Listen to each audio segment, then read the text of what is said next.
हाड ले भाग सठ स्वान निरख मिगराज छीन लई जन जान जड़ तिवि सुर पत ही न लाज। जैसे सूखी हड्डी लेके जब कुत्ता भागता है ना, ये सोच के कि शेर मेरी हड्डी ना छीन ले, ऐसा ही हाल है इंद्र का। तो कामदेव को भेजा, कामदेव की करामात चली नहीं। और जहाँ कोई तीर ना चले ना देपालपुर वालों, वहाँ प्रशंसा का तीर चल जाता है। प्रशंसा, प्रशंसा जब सुना दी जाती है ना, तो बंदा फूल के कुप्पा हो जाता है, गुब्बारा बन जाता है।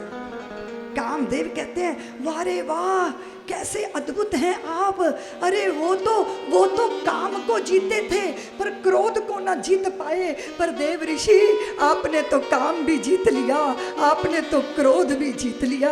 अरे विरक्त शिरोमणि महाराज, आपकी जय जयकार हो। और बड़ी लाया फूल माला कामदेव स्पेशल इंदौर के राजवाड़ा में जाकर मोटी माला और माला लाके देव ऋषि नारद को पहनाई। वाह वाह, आज तो आपका दर्शन करके मैं धन्य हो गया। जैसे ही देव ऋषि नारद ने देखा कामदेव मेरी प्रशंसा कर रहा है, तो वो सरक गए, अपने आसन पे बैठा लिया कामदेव को। जहाँ कोई तीर ना चले वहाँ प्रशंसा का तीर चलता है। एक व्यक्ति के हाथ देख रहा था एक ज्योतिषी, उसने कहा भैया तू तो छठवें दिन मर जाने वाला है, छठे दिन तेरी मौत हो जाएगी। अब वो डर गया, कहते उपाय बता दो। कहते अगर वो घड़ी टल जाए ना तो तू बच जाएगा। मूर्तिकार था, उसने कहा अपनी 8 मूर्तियां बनाओ, अपने जैसी, नख से शिक तक अपने जैसे कपड़े पहनाओ, 4 इधर 4 इधर, बीच में खड़े हो जाओ, और जो घड़ी तेरे मरने की है सांस रोक के खड़े हो जाना। उसने ऐसा ही किया, अपनी 9 मूर्तियां बनाई, बीच में खड़ा हो गया। धर्मराज के दूत लेने आए और देख के हैरान हो गए, बोले हम तो एक को लेने आए थे, यहाँ तो 9 खड़े हैं। और दूत गए, धर्मराज से कहा कि जाइए अपनी चपड़ास संभालिए, हम नहीं पहचान पाए कि वो कौन है, किसको लाना है। तो धर्मराज आए, चारों तरफ घूम घूम के देखा, वो भी चक्कर में पड़ गए। अरे ब्रह्मा जी को बुलाओ, उनकी सृष्टि में दूसरा कौन ब्रह्मा पैदा हो गया, यहाँ एक जैसे 9 खड़े हैं। तो ब्रह्मा जी की भी चौकड़ी भूल गई जब आके देखा उन्होंने। तो फिर बुलाया गया शंकर भगवान को, वे भी समझ पाए नहीं।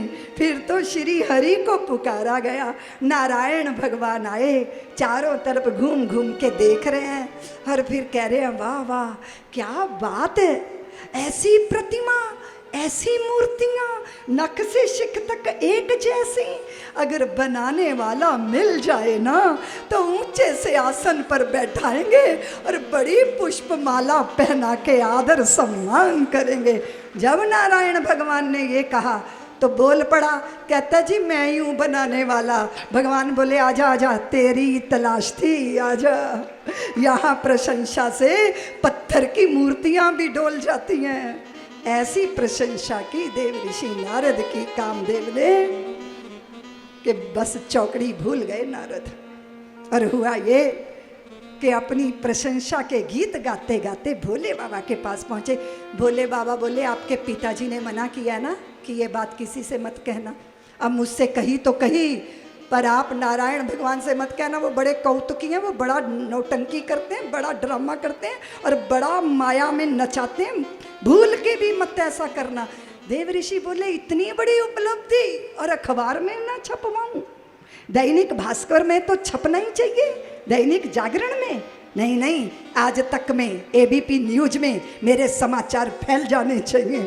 और गए हैं वहाँ, एक बार करतल बर बीना, गावत हरि गुण गान प्रवीणा, हर्ष मिले उठे रमा नकेता। भगवान के पास गए हैं ये, पर चाल में अभिमान है। भगवान समझ गए रोगी होके आया मेरा भक्त। और समझ लीजिए देपालपुर वालों, मेरे प्रभु को शुलभा का साग या धन्ना की मक्की की रोटी या शबरी के जूठे बेर या विदुरानी के केले के छिलके या यशोदा के बेजर की रोटी बहुत प्रिय है, बहुत प्रिय है। पर सबसे ज़्यादा प्रिय भोजन है मेरे प्रभु का अपने भक्त के हृदय में पैदा हुआ अभिमान वो उसका भक्षण कर जाते हैं, वो उसको खा जाते हैं। देव ऋषि नारद उनको ठिकाने पे लाके भगवान ने एक सुंदर सी रचना रची थी। शील निधि राजा का एक आप कथा जानते हो, और मोहिनी के मोहित रूप में देव ऋषि नारद फंस गए थे। और जिसने जो कह रहे थे ना मैंने काम को जीत लिया, वो भगवान से कह रहे थे मुझे सुंदर बनाओ, मुझे सुंदर बनाओ, मुझे सुंदर बनाओ, क्योंकि मुझे ब्याह करना है। भगवान ने कहा नारद तू मेरा भक्त है, तुझे सुंदर तो नहीं बनाऊंगा पर बंदर बना दूंगा, ताकि तू जिंदगी भर बंदर बनाना भटकता रहे। और वो कथा तो आप जानते हो। इतना गुस्सा चढ़ा था भैया, मैंने तो सभी ग्रंथ पढ़े हैं, पर देव ऋषि नारद ने जितनी गालियां भगवान को दी है ना, भर भर के गालियां दी हैं भगवान को कि ब्याह कर लिया अपना, क्योंकि दुल्हन ले गए लच्छ निवासा और नृप समाज सब भयो निराशा।